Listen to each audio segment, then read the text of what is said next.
Turn off your lights. Make sure your doors and windows are locked. Things are about to get spooky. Possible Entity Following Me at 3 a.m. by Soft Professional 711. So basically it was Halloween night, and me, 15 male, and my two cousins, 14 and 15 male, decided to sneak out around 3 a.m. to go down to the shop. All was going well until we got about 1/3 of the way home. We were outside a church, and my one cousin seen an elderly woman approximately in her 70s. She was holding a shopping bag and had brown, curly hair down to her shoulders. By the way, we live in Ireland, so it was Halloween. We walked for 5 minutes until my other cousins said to me, "There's a woman following us." I turned back, and sure enough, this woman was following us. So we started speed walking just so she doesn't think we're running away from her, and then she starts running at us. At this point, we are scared shitless because it's 3 a.m. in Ireland on Halloween night. The old lady's in her 70s was chasing us down, so we started running for our lives. She kept running until she turned into my granny's yard, which was really creepy since she was the only one who lived there. Anyways, we made it home safe without anything serious happening, so we decided to tell ChatGPT what happened to us. This is what it said. 1. The witching hour. 3 a.m. is thought to be heightened supernatural activity. An old woman's appearance may be linked to this time.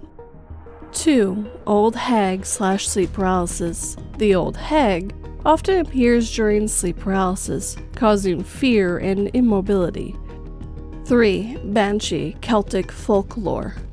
In Irish and Scottish lore, a banshee, sometimes an old woman, warns of death and may follow a person as an omen. 4. Ghostly apparitions. Elderly spirits might appear due to unresolved issues or to warn, protect, or seek help. 5. Warning spirits. Some beliefs see these apparitions as warnings of danger or illness. Many cultures recommend prayers, amulets, or cleansing rituals to protect. Now we're freaking out even more when it mentions all of this, so we decide to ask it more about the banshees, and it says that they follow their victims home as a warning sign, that they shouldn't be doing something or that someone in the family is going to die. Then, the next day, when all my cousins went, I heard the news that a friend of my granny and mother had recently passed due to cancer. Now, I didn't even know about this until that day, the day that she had passed, and she was in her 70s also. Today, I came to the subreddit to see what you guys think. I know most of you probably just think this is BS or was just an old woman, but I believe she was more than that. Because first of all, why would an old woman be out at 3 a.m. following a group of teenage boys? Why would she be running at us? It was 3 a.m. on Halloween night in Ireland, which is the second most haunted country in the world behind Germany, according to Google, so I don't know how accurate that is. Let me know what you guys think this was.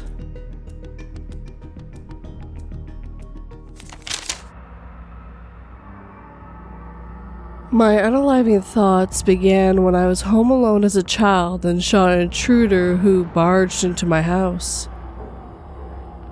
Decades later, staring at my frightened younger self pointing a gun at me after I walked into my home, I clutched my wound and fled, fully understanding why.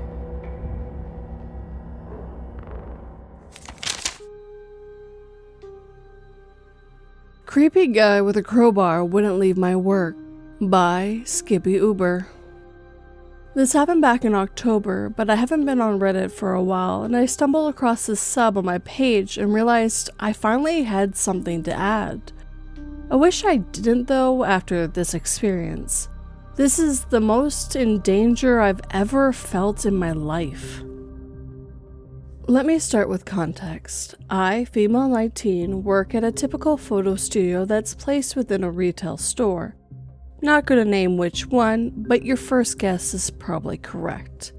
On this particular day, I was scheduled to work from 3 to 7, which was our closing hours. Unless there's an oversaturation of appointments in a particular time, it's usually only one employee working at a time. It's in the basement of the 2-floor retail store, tucked away in a little back corner. On this particular day, I came in to close the studio. My manager and coworker were still there at the time, and they were both getting off at 3:30. I clocked in on our computers, and I started chatting with my boss about where we were. There was one family in the camera room, and they were running a little behind. She told me my assigned family and also encouraged me to get what's called a pull-in, basically where we get customers from the retail store to come take photos in whatever they're in exchange for 2 free photos fully shipped and covered. There was a man wearing a prison-looking uniform. Definitely didn't look real, it looked like a costume. It was October, so it wasn't crazy that he was wearing a costume. It was just not Halloween weekend or Halloween day though, which I thought was a bit weird since he didn't have an appointment and was standing around the particularly barren areas of the retail store next to the studio wandering. I don't think a boss got a good look at how he was acting yet because she asked him if he wanted to come in for some photos. She said something about how he was already in a costume and it'd be perfect. I didn't hear much of this because I was checking in the next family. My boss walked by me as I was about to head in for the setup on the studio and let me know that the guy was interested in the photos after this appointment. The family I was working with was great and things were going smoothly, but I noticed during the session that he had come and sit on the bench closest to the photo studio. No big deal, but this bench is usually used for parents to watch or put their belongings on, but it's not like he was expected to know that. My boss popped into the photo room one last time before she left and told me something along the lines of, "Hey, I'm getting some weird vibes from that guy you're going to photograph, so I'm going to have Andrew, retail store manager and fake name, come by and check in and make sure everything's going alright." After taking the photos, it takes me a few minutes to edit them. The customers go out and stay in the camera room. The family went and sat down at a different bench. At this point, the guy was starting to walk into the studio and asked when it was his turn. It was at this point I noticed his crowbar was fully real and not a prop. It started to make me nervous the way he was swinging it around. I told him I'd be able to help him in a minute and to go wait outside. While he's outside, he starts sitting down on the bench and folding over on himself, nodding off and snapping back up and moving around. I'm not stupid, and I know he's on drugs. It's just me, him, and a single mother and her 2 children. I stopped paying attention to my editing and started paying attention to him. I could tell he was starting to make this family uncomfortable. He started waving around the crowbar in a dangerous way. I was concerned about the glass and my safety. He walked back into the studio a few times and wasn't taking no for an answer. Continually banging into the studio and asking, "When are we going to take my pictures?" with this horrifying dead look. I finally got done editing the family's photos and was practically shaking at the checkout. The mom I was working with tuned into the situation pretty quick. The guy kept looking over the computer and trying to see her photos. She loudly asked, "Can I help you?" To which the guy just responded, rambling more about how he's supposed to be taking pictures. She whispered over to me, but I'm sure he could still hear. She asked me if I was okay. I took out their appointment paper and said out loud something about the price and wrote on the paper that he wasn't going away and that my manager was supposed to be on the way to help. At this point, it had been an hour and a half since my coworker left. She seemed still on edge, but we went through with her transaction. At this point, I was completely paralyzed. I was one card swipe away from being alone in a tiny studio with a crazy, drugged-out man with a real crowbar. I went to scan her card on our in-store card scanning machine, and by the grace of God, her card wasn't working on our local system. The card won't scan on the local system. We had to reprint the transaction and check out at a regular register inside the retail store. I saw this moment as an out. I grabbed the new printed paper and walked her over to a register at our salon. The second I was out of the man's eyesight, I burst into tears and explained what's happening to one of the salon guys. He immediately pages the manager over our phone, and they ask if I like to wait in the break room or the salon. I would have walked past this man to go to the break room, so I just stayed in the salon. The mom who had been helping me throughout the whole experience told me afterwards that there was no way she was going to leave me alone with him no matter what. That was reassuring to hear.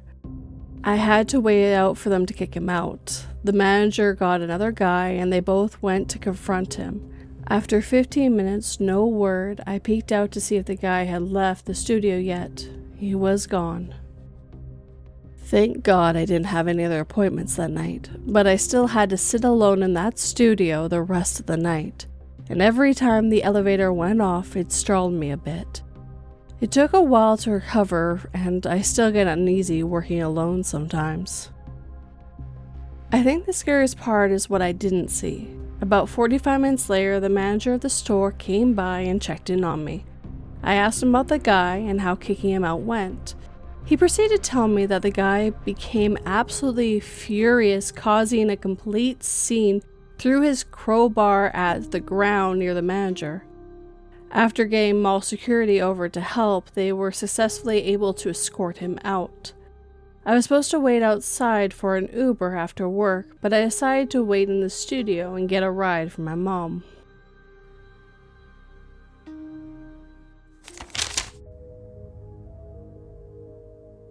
Do you like writing in third-person point of view? Asked the little girl in the comments section of our favorite writer's latest story. Used to write in first-person point of view, but then my stories started to happen to me, replied the horror story writer.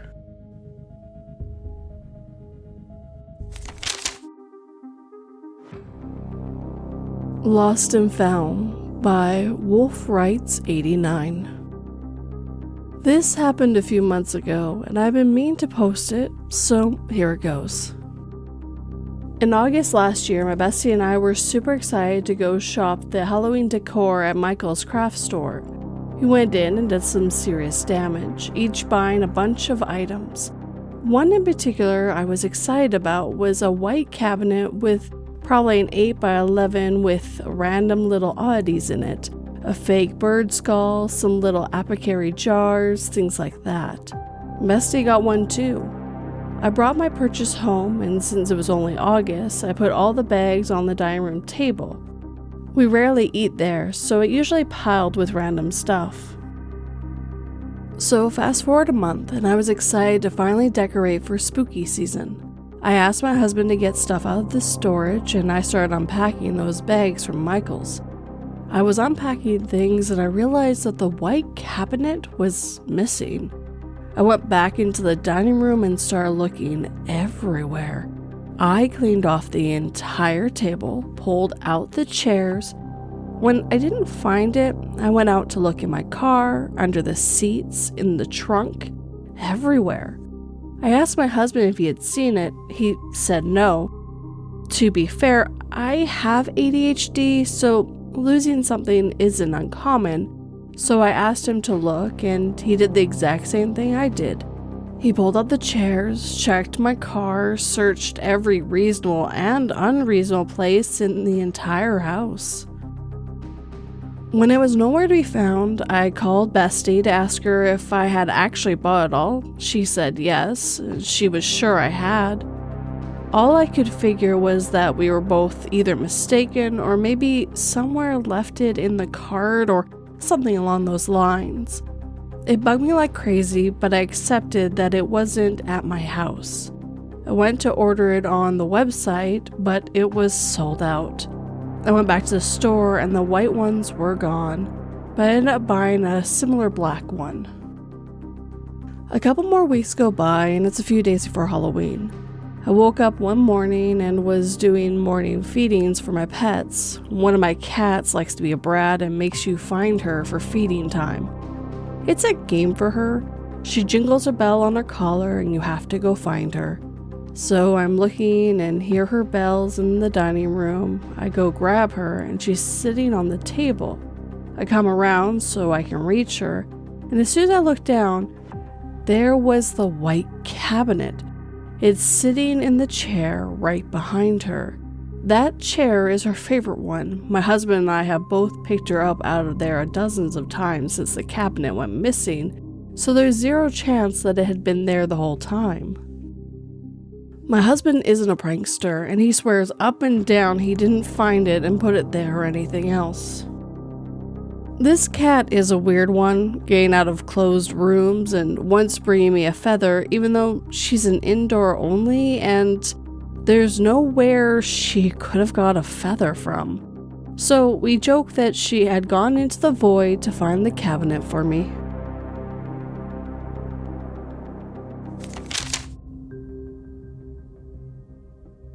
"Could you hand me a towel, honey?" I asked my wife out of habit while still in the shower.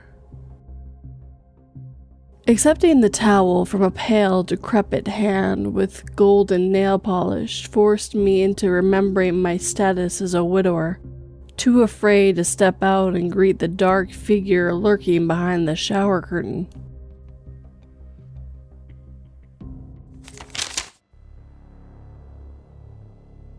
Clown Epidemic by Prep Punk. Okay, so this is my first post here, and I'll make it short and enjoyable. I'm sure a large portion of us remember the 2016 clown sightings, or as I call it, the clown epidemic.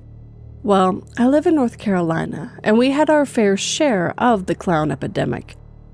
A Facebook localized group had posted pictures of a clown armed with a hatchet, never confirmed if it was fake or real, walking down my street, and a few other stories of people committing creepy and disturbing acts in our communities dressed as clowns. However, my experience is more than just, oh my god, it's a clown, and a drive/walk away. I was 14 years old in 2016, and this took place in October, right around the corner from Halloween. Going over the memories in my head, it must have been a school night, because I was staying up playing video games on my Xbox One in the dead of midnight. Sitting in the darkness of my own room and only illuminated by the brightness of the video game on my television. My bed's right up against a wall. The walls aren't terribly thick or thin, and a pinky's finger reach away from the foot of the bed is one of my bedroom windows. Beyond the window at the foot of my bed is my dresser, and on top of that is my TV. During a single-player video game, I heard a knock at the window near the foot of my bed. As terrified 14-year-old would, I immediately turned off the TV and pulled the sheets over my head, hoping that whoever was outside my window would go away afterwards. This did the opposite. The person outside my window knew someone was in there and awake at that time in the night, and my curtains were bunched up and not properly closed, allowing my TV to be seen from the outside. He continued knocking subtly and even quietly laughing, akin to a clown's laugh, but much more sinister given the circumstance.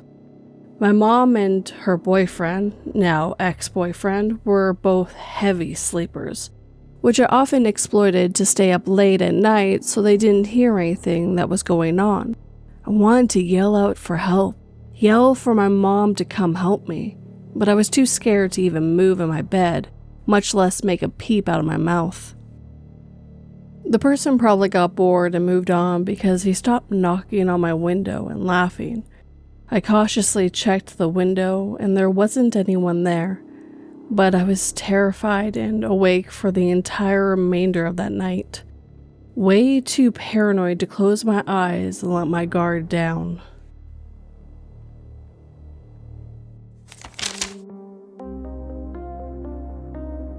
God placed an impermeable barrier around earth to punish us all of her sins. It was only after 95% of humanity perished from carbon monoxide poisoning that I realized that our reliance on motor cars would lead to our extinction.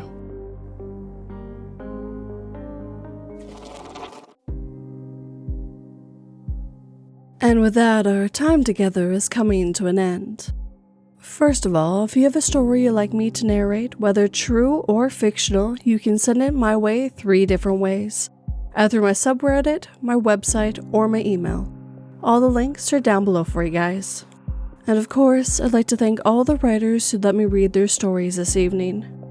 I really tried to find some true stories that had something to do with Halloween.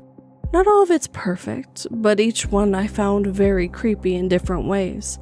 Even had a glitch in the Matrix if you didn't notice. And I couldn't turn up a story about the clown epidemic that we had all those years ago. I still very much remember it. Just how weird it was that so many people were wearing clown outfits all over at least North America from what I remember.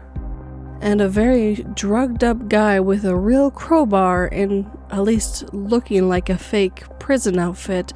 I'm very happy OP was able to get away.